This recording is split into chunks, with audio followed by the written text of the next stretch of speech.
So now we are actually adding a different flavor.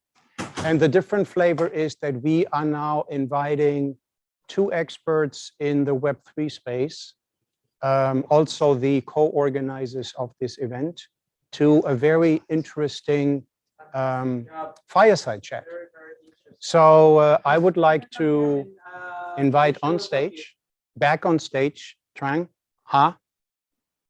Where is Cris? Cris will be here soon. Okay, good. There he is. Thank you, everybody, for joining us, and welcome. I have to say, actually, in this case, all three people came actually all the way just a few hours ago, a few days ago from Vietnam. I have to say, heads up, nobody seems to be jet lagged. Everybody's energized, so I greatly appreciate that. So let's get right into it. So we like to welcome Cris and Trang to this fireside chat to learn more about their various U2U activities. First, a brief overview about Cris and Trang. Both of them are experienced, or let's start with Cris, sorry. He's an experienced digital strategist with over 13 years of expertise in building ventures, including CEO and management consultant roles. He is actively involved with U2U Foundation, incubating Web3 projects and overseeing the creation of its Layer 0. Additionally, he serves as the founding experts at Frontier Leader Institute, specializing in the digital transformation. Cris is also an incubator and investor in startups, and he plays a pivotal role in M3-2A analytics, making data accessible through text-to-chart technology for Web3 businesses.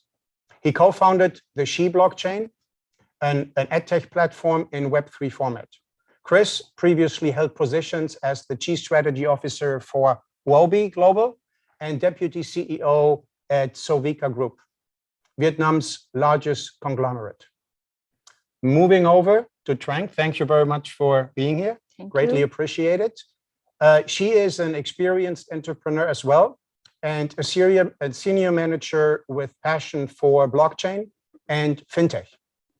Prior to the position at U2, she held significant positions at various large startups, including business development director at 𝐼𝐸𝐻, a leading digital investment platform in Vietnam, which got invested by our famous local or Asian, I assume, Y Combinator, Sequoia Venture, which we all know by name.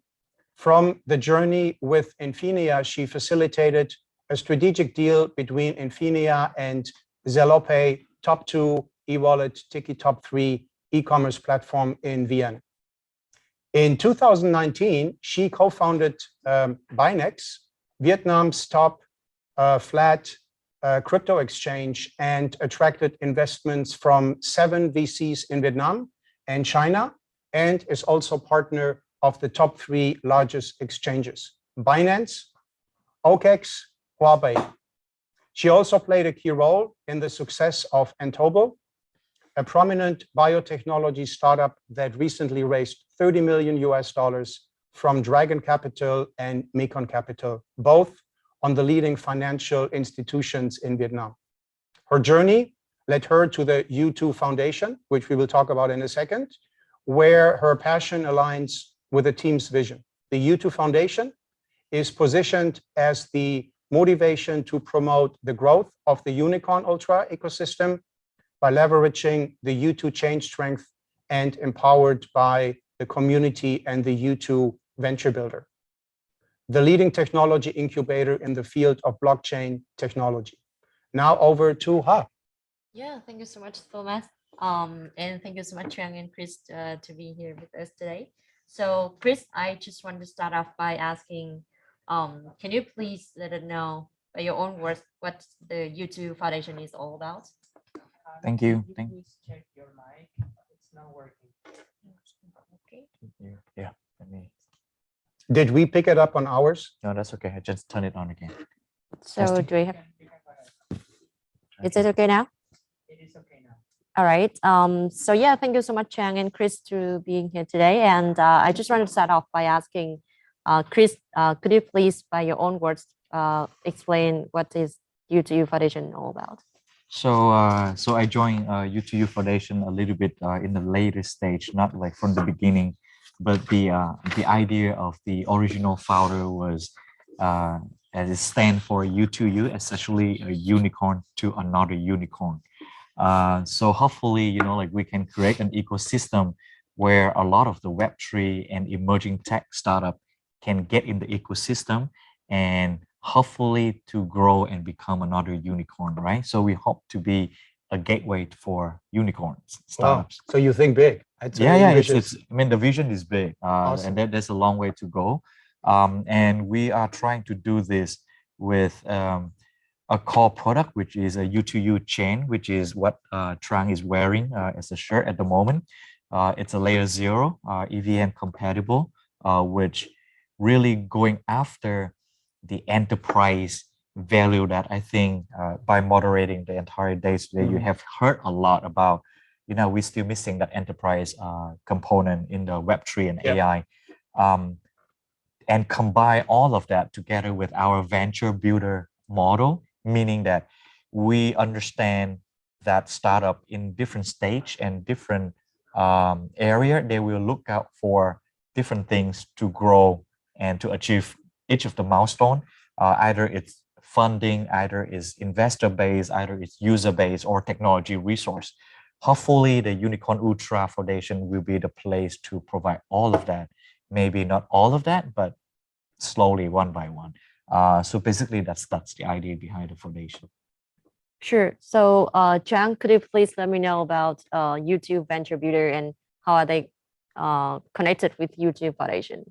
Yes, so as Chris just said, in U2U Foundation, we have our venture builder arm, which is a leading technology incubator. So we have with our core value, for example, like economic resources and a team of full experienced mentors, and also our network. For example, like with top VC, top exchanges like Binance, 𝐒𝐿, and Huobi over the world, and also the wide range of KOL influencer in global. So with all that resources, we aim to support like Web3 startup or as well as enterprise with like want to convert their business from Web2 to Web3 to grow their community and success as well in the business.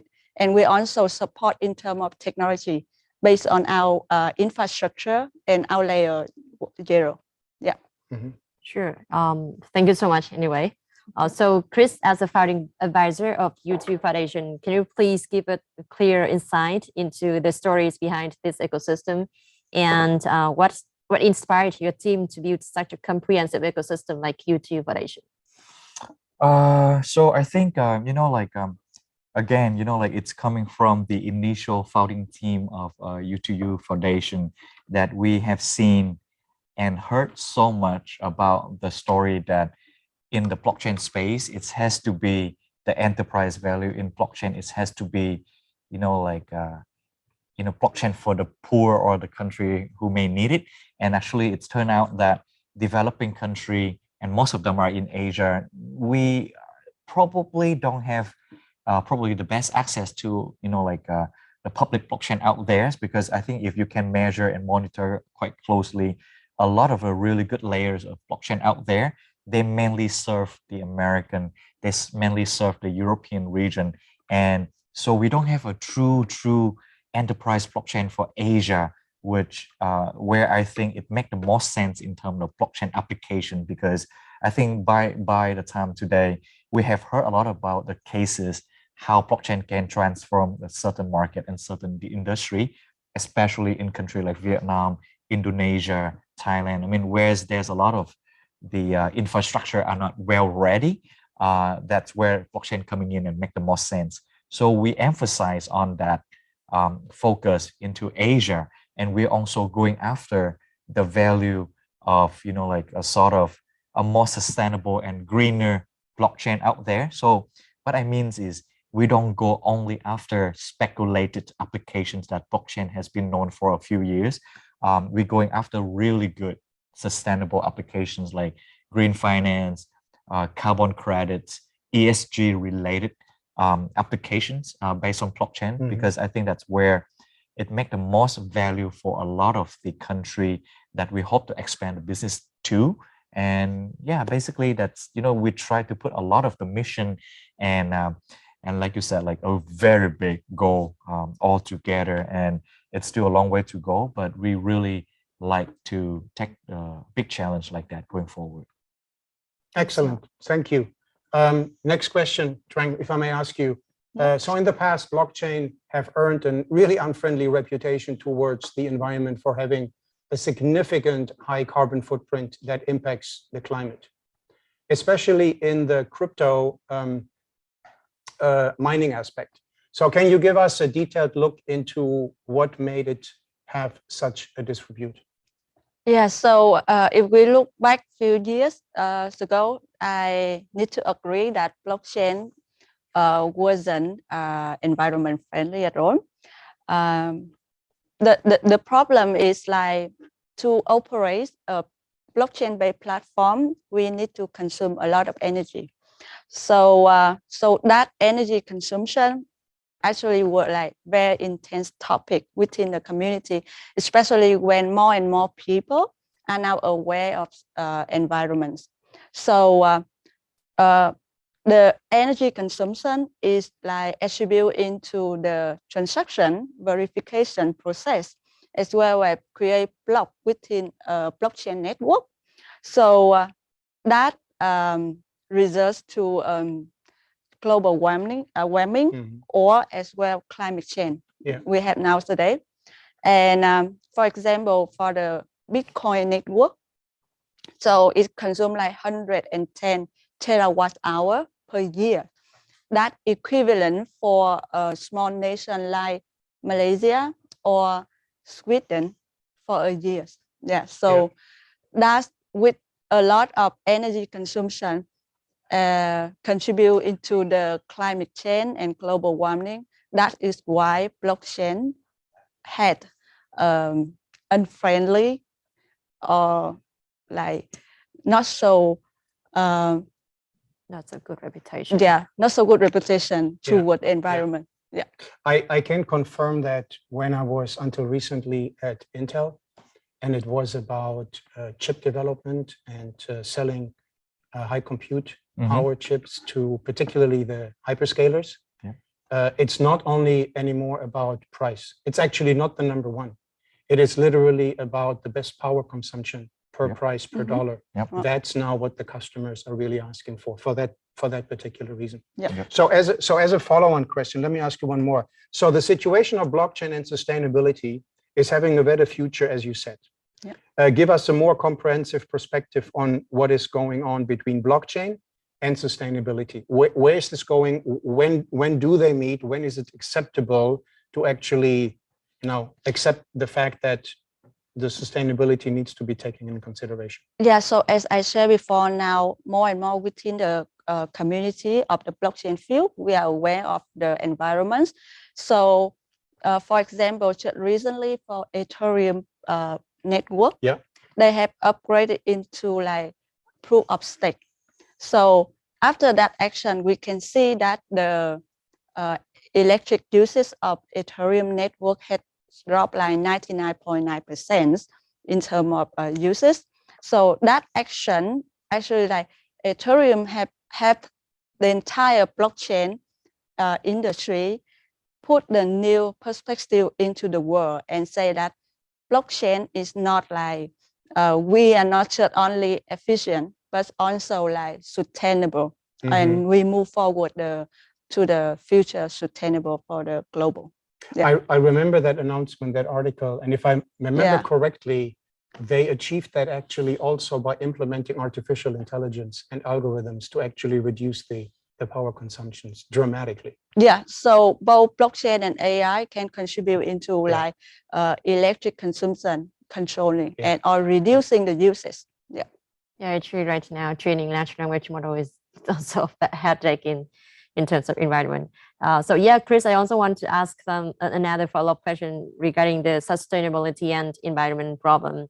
So you mentioned the environment and sustainability is an aspect that U2 team has been placing at the core in being a Web3 platform. So what are the actions that U2U Foundation has done to contribute to the efforts of enhancing the sustainability and decreasing the carbon footprint and making a green blockchain industry, as well as contributing to the Web3 development?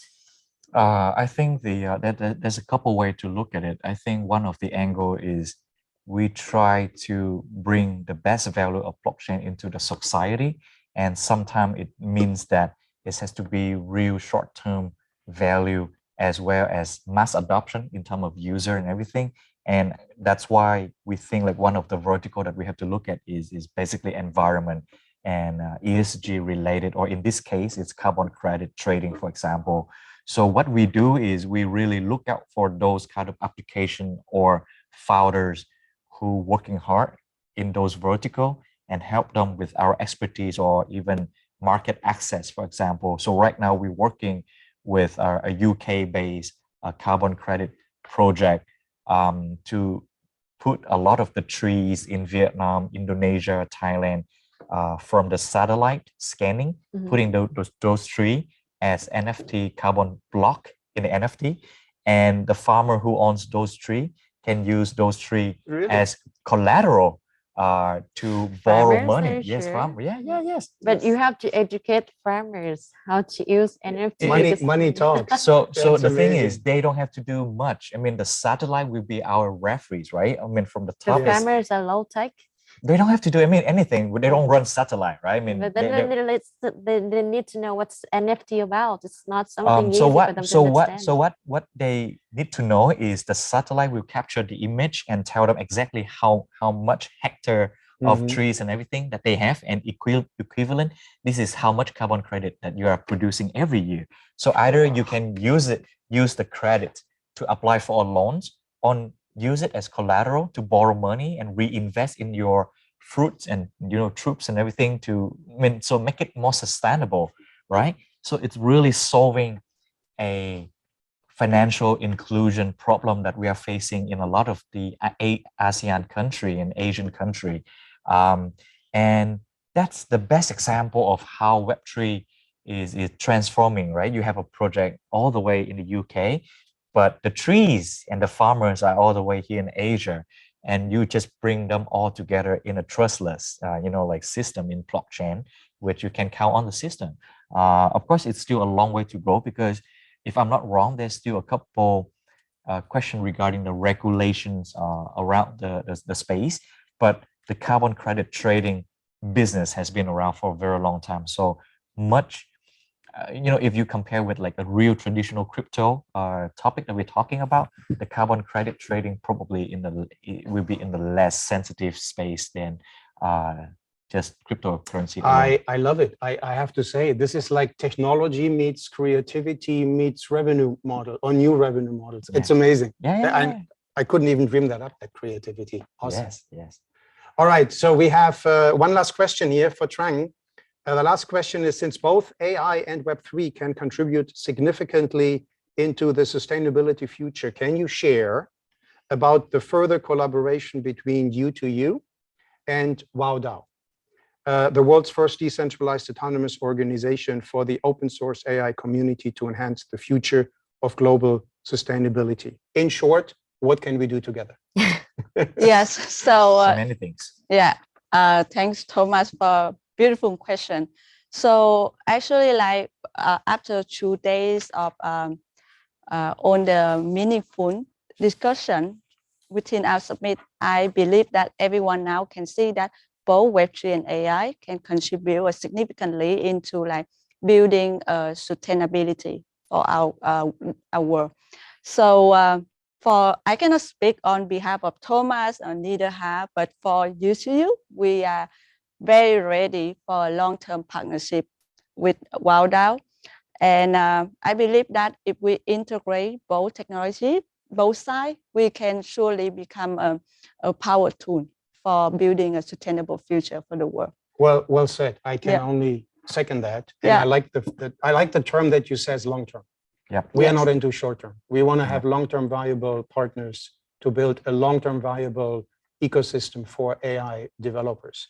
Maybe one last question, because we have 2 minutes left and I want to maximize that. What brings you to the United States? And where do you see the vision of North America and U2U? Right. So I think we had these questions during our preparations for the summit like a couple of weeks back. And I think after the last 2 days of events, I think it changed, and it's kind of reflecting your observation about what I shared with you a couple of weeks back, that more than a few speakers today that we have has mentioning about like, man, it's so happening outside of the US, right?